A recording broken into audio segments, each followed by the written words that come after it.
Good day, everyone. I'm Mohammad Haris bin Azuddin, reporting to you today as an international business correspondent, bringing insight from a recent academic article that addresses a challenge faced by companies across border every single day: cross-cultural communication.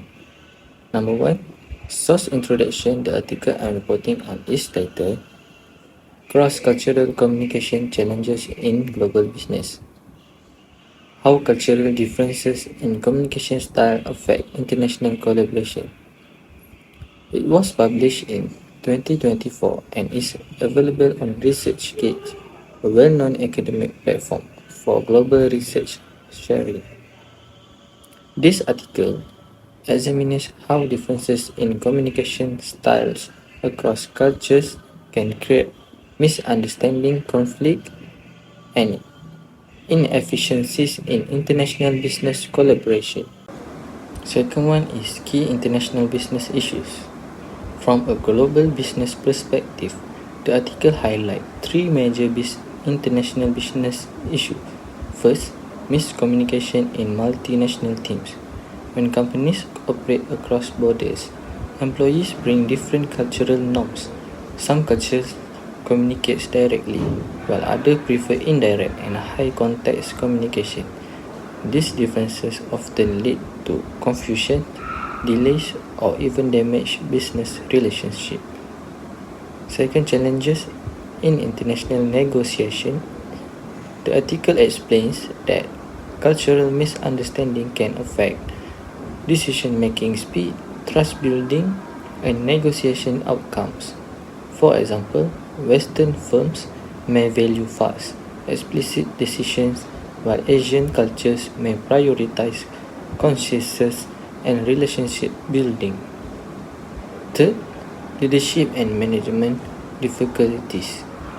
Global managers who fail to understand cultural communication styles may unintentionally offend employees, reduce morale, or misinterpret silence as agreement, which can be costly in international operations. And number three, we have theories and concepts from class. The article strongly connects with several international business theories we learned in class. Firstly, Hofstede's cultural dimensions theory. The article reflects concepts such as individualism versus collectivism, power distance, uncertainty avoidance. For instance, in high power distance cultures, employees may hesitate to speak openly to managers, while in low power distance cultures, open discussion is encouraged. Secondly, high context versus low context communication theory, introduced by Edward Hall. The article explains that high context cultures such as Japan or China rely heavily on implicit message, on nonverbal cues. Low context cultures such as the US or Germany prefer direct, explicit communications. This theory helps explain why emails, meetings, or negotiations may fail if cultural context is ignored. Thirdly, the concept of cross-cultural management. The article emphasized that cultural intelligence and adaptability are now essential skills for international managers, not optional ones. Number 4 is real-world application, theory to practice. From a practical standpoint, the article shows how these theories apply in real business settings. Multinational corporations that invest in cross-cultural training, cultural awareness programs, and inclusive communication strategies perform better in global collaborations. Companies that ignore cultural communication differences often face project delays, fail in partnership, higher employee turnover. In contrast, firms that respect and adapt to cultural diversity gain a competitive advantage in international markets. Number 5. Personal learning and key takeaways. As a business student, my key takeaway from this article is that communication is not universal, it is cultural.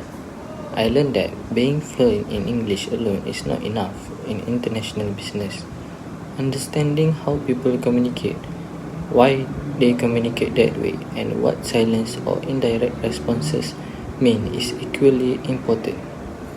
Another personal learning point is that cultural sensitivity directly impacts business success. Small misunderstanding can lead to major financial and strategic consequences if handled properly. Most importantly, the article made me realize that future international business professionals must develop culture intelligence, empathy, and adaptability to succeed in globalized economy. In conclusion, this article clearly demonstrates that cross-cultural communication is a core international business issue, not just a soft skill. As a global business continues to expand across borders, those that master cultural communication will lead, while those that ignore it risk falling behind. This has been Daniel Harris, reporting on cross-cultural communication challenges in global business. Thank you.